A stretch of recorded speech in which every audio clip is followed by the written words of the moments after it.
జయ శ్రీమన్నారాయణ. శ్రీమతే రామానుజాయ నమః. కృష్ణం వందే జగద్గురుం. అమ్మా, ఈరోజు వ్యాస పౌర్ణమి.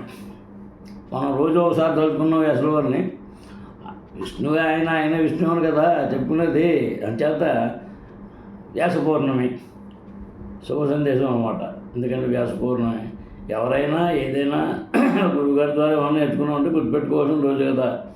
అప్పుడంటే ఇవాళ రేపు మారిపోయే రోజులు. గురువుగారు చిన్న గుర్తుపెట్టుకోవాలి కానీ చిన్న గురువుగారు గుర్తుపెట్టుకోరు. అది సరే. ఏది ఏమైనా మనకు కావాల్సింది ఏంటంటే మహానుభావుడైన అంచేత ఆయన యొక్క వ్యాస పౌర్ణమి సందర్భంగా అమ్మ ఒకసారి గుర్తు చేసుకుంటున్నాం అంతే. వ్యాసాయ విష్ణురూపాయ వ్యాసరూపాయ విష్ణవే నమో వై బ్రహ్మనిధయే వాసిష్ఠాయ నమో నమః. అమ్మ, భరద్వాజకులం బోధి చంద్రం శ్రీ పురుషోత్తమం వేదాంతో భయనితత్వార్థ జ్ఞానదం గురుమాశ్రయే.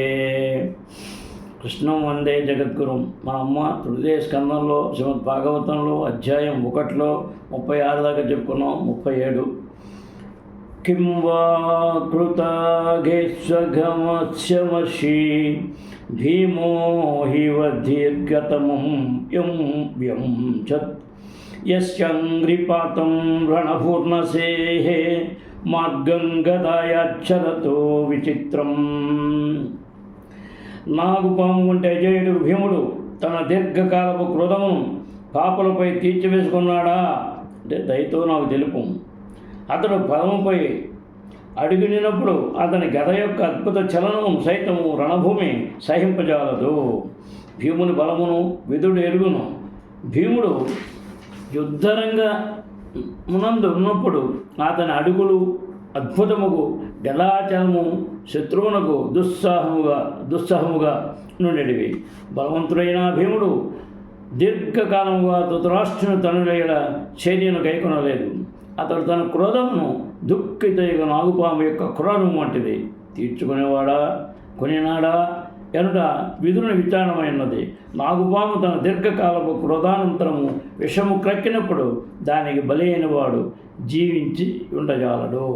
అమ్మా, తర్వాత కచ్చిజ్జసోదారథయుధపానాం గాండీవధన్నో పరితారిరాస్తే అలక్షితో యచరకోటగూఢో మాయా కిరాతో గిరసస్తు సోదోస.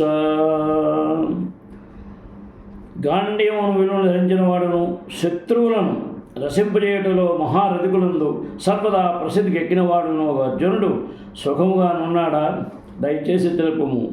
శివుడు ఒక మారు కపట వేటగాని రూపమును ప్రచ్ఛన్నం వచ్చినప్పుడు బాణములతో కప్పివేసి అతన్ని అర్జునుడు సంతృప్తిపరిచి ఉండెను.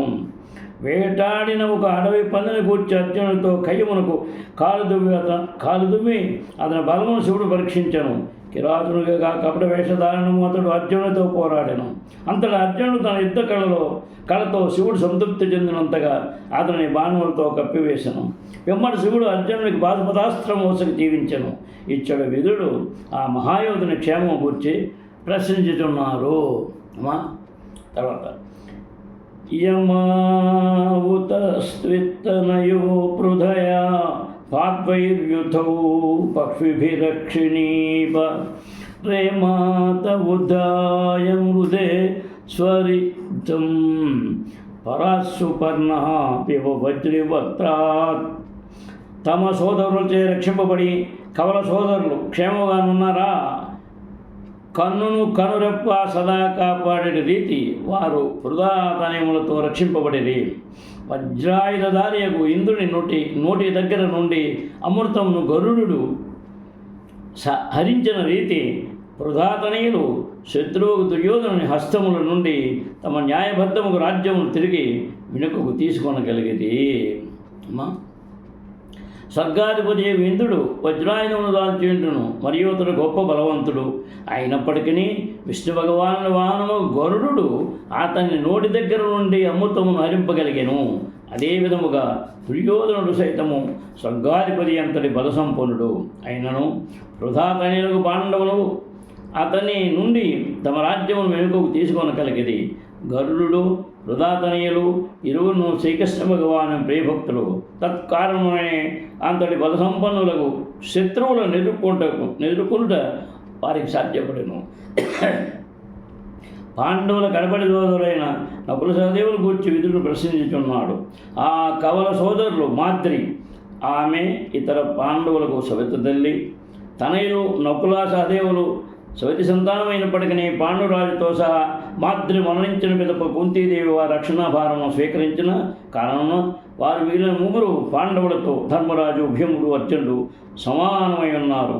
ఈ ఐదుగురును ప్రపంచమునందు ఒకే సోదరులుగా తెలియబడి కనురెప్పల కన్నను రక్షించే రీతి ముగ్గురు జ్యేష్ఠ సోదరులు మిగిలిన ఇరువురి రక్షణ భారమును స్వీకరించి ఉండేది. దుర్యోధను హస్తముల నుండి తమ రాజ్యమును తిరిగి వెనుకకు పొందిన వెంబడి కూడా ఆ కడపటి సోదరులు జ్యేష్ఠుల రక్షణలో సుఖముగానే జీవించుతున్నారా అని తెలుసుకొట్టులో విదురుడు కుతూహలమును కలిగి ఉన్నారు.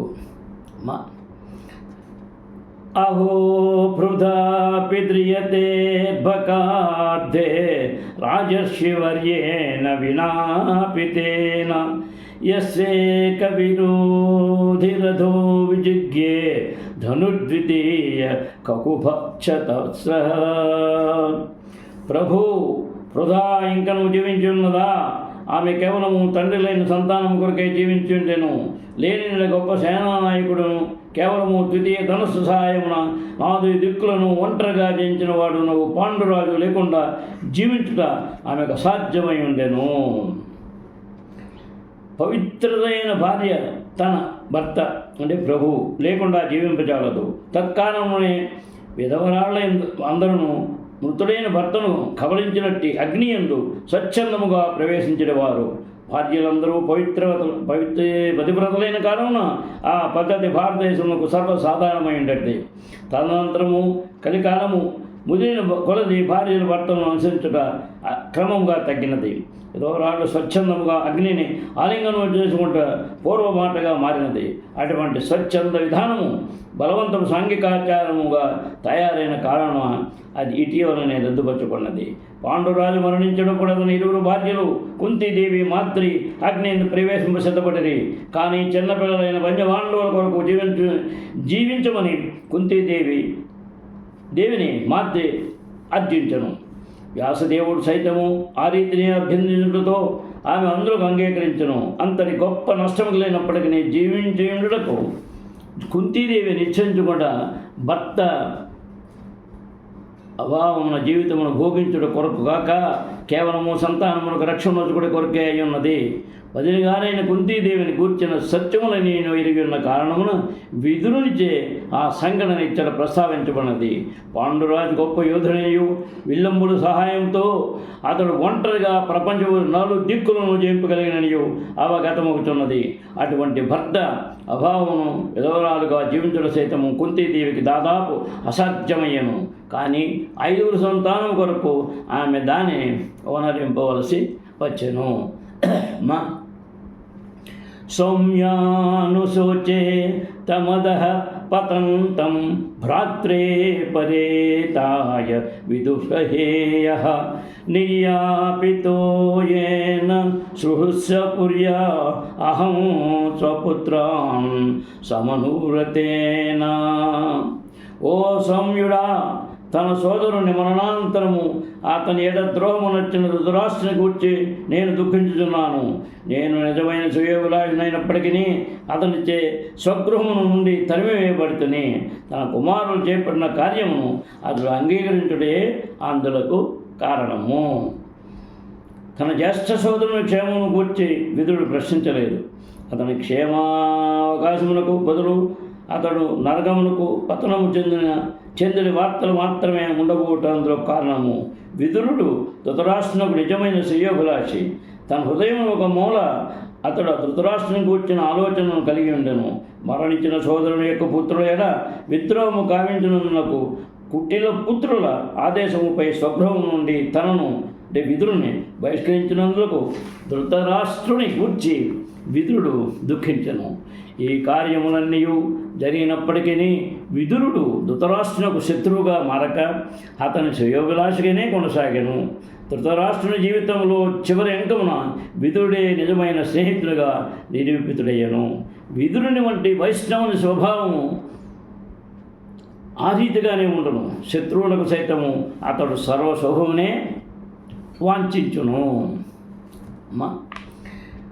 సోహం హరేర్మచ్చ వినుంబనేన దృశో నృణాం చాలయతో విధాతు నాణ్యోపలక్ష్య పదవీం ప్రసాద చరామి పశ్యం గత విస్మయోత్ర.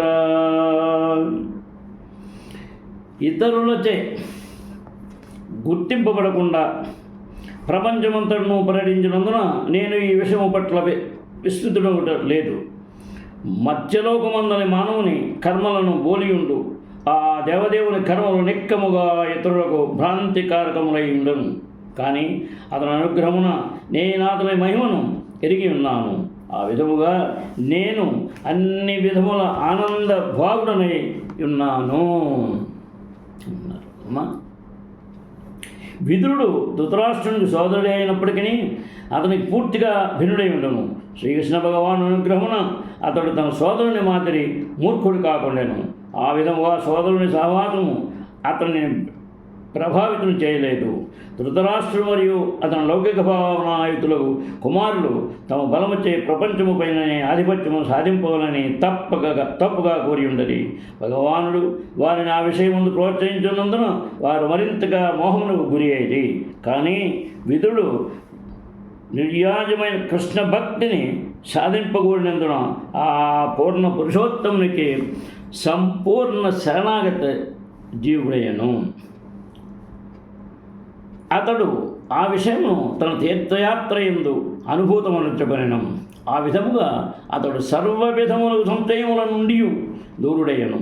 శ్రీకృష్ణ భగవానుని కరుణపై ఆధారపడి ఉన్నది ఇంటి యందు లభించు నామమాత్ర స్వాతంత్ర్యం కన్నను మహత్తరము స్వాతంత్ర్యమని అతడు ఇప్పుడు అనుభవం గడించినందున ఇల్లు ఆకలిని కోల్పోవటం పట్ల ఏ మాత్రము చింతించలేదు. భగవానునితో రక్షింపబడుదునని దృఢముగా విశ్వసింపనిదే ఎవ్వరును సన్యాస జీవనమున చేరరాదు. జీవనమునందు ఆ స్థితి భగవద్గీత ఎందు ఇట్లు వివరింపబడినది. అభయం సత్వ సంశుద్ధి.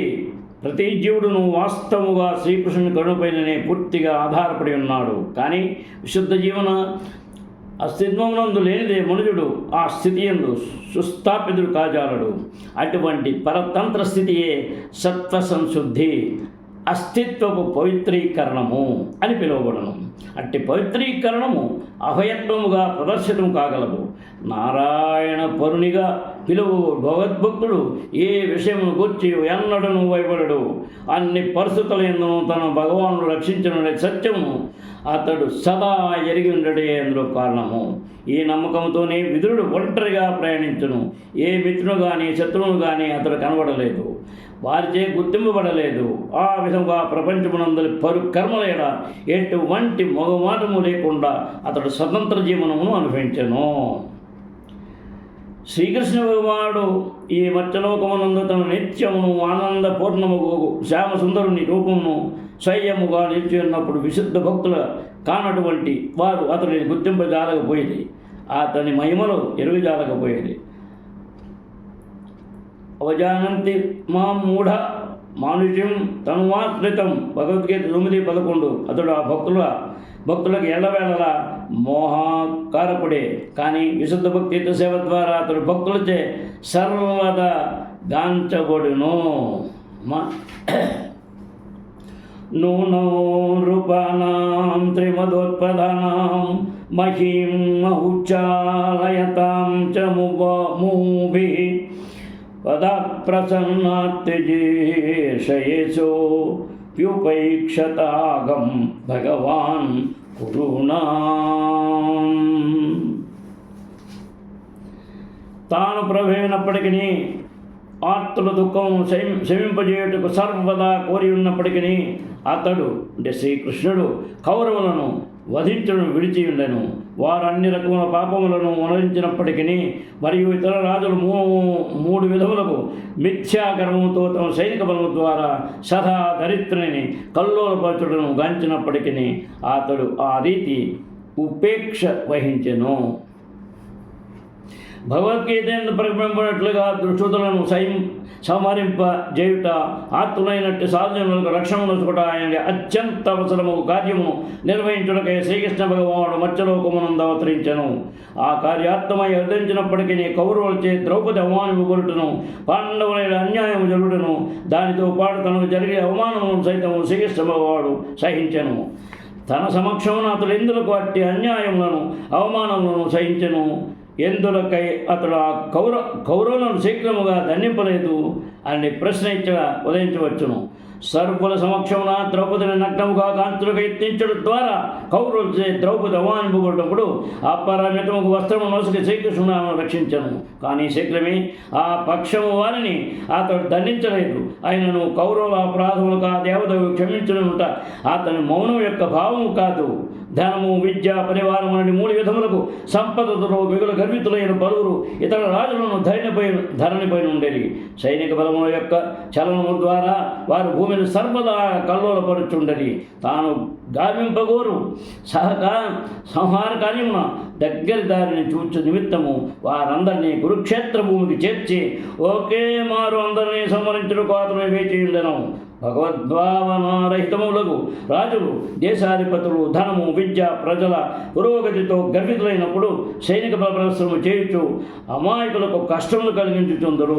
శ్రీకృష్ణ భగవానుడు స్వయంగా ఉపస్థితుడై ఉన్నప్పుడు అటువంటి రాజుల పెక్కు మంది ప్రపంచమంతటను ఉంటది. కనుకనే ఆ దేవదేవుడు కురుక్షేత్ర యుద్ధమును ఏర్పాటు కావించను. విశ్వరూప ప్రదర్శనమునందు అతడు తన సంహార కార్యమును ఆవిధముగా ప్రకటించేండెను. అవాంఛిత జన బాహుల్యమును తగ్గించడానికి కఠినము కాలరూపమును ధరిత్రపై నేను కోరి అవతరించున్నాను. మిమ్ము పాండవులు తప్ప ఇచ్చనము కూడిన వారందరినీ నేను నశింపజేయుదును. ఈ సంహార కార్యము నీవు పాలు పంచుకుంటూ వేచి ఉండబోదు. అది ఇదివరకే ఏర్పాటు చేయబడినది. సర్వులు నాచే వధింపబడుదురు. ఓ సవ్యసాచి, యుద్ధరంగపు వీరునిగా ప్రసిద్ధి నుండి రణజయమును అనుభవింపగోరుదువేని ఈ సంహారమునకు నిమిత్త కారణమై కీర్తిని పొందము. భీష్ముడు, ద్రోణుడు, జయద్రథుడు, కర్ణుడు వాళ్ళు ఇతర సేనానాయకులు వంటి యోధులందరినీ ఇదివరకే నేను సంహరించదని నీకు ఏ మాత్రము చింతవలదు. యుద్ధమును అనుభవించి గొప్ప వీరునిగా ప్రసిద్ధిగాంచము. ఇది భగవద్గీత 11:3-2-3-4 తానే స్వయముగా నిర్వహించు ఏది యోనకు ఉపాఖ్యానమునకు తన భక్తుడు నాయకుడును భగవానుడు సర్వదా కాంచగోరును. భక్తుడును స్నేహితుడు అర్జునుడు కురుక్షేత్ర యుద్ధమునకు నాయకుడుగా శ్రీకృష్ణుడు కాంచగోరెను. ఆ విధముగా ప్రపంచమునందరి దుష్టులందరూ సమకూరుడు కొరకై అతడు వేచెను. అది ఒక్కటే, వేరేదినూ లేదు. ఆ దేవదేవుడు వేచినటకు వివరణమై ఉన్నది. జయ శ్రీమన్నారాయణ. శ్రీమతే రామానుజాయ నమః. కృష్ణం వందే జగద్గురుం. శ్రీకాంతాయ కళ్యాణనిధే నిదర్శినాం శ్రీవేంకటనివాసాయ శ్రీనివాసాయ మంగళం. కృష్ణం వందే జగద్గురుం. సర్వే జనా సుఖినో భవంతు. జై శ్రీకృష్ణ. మరొకసారి అందరికీ కూడా వ్యాస పౌర్ణమి శుభాకాంక్షలమ్మ. జయ శ్రీమన్నారాయణ.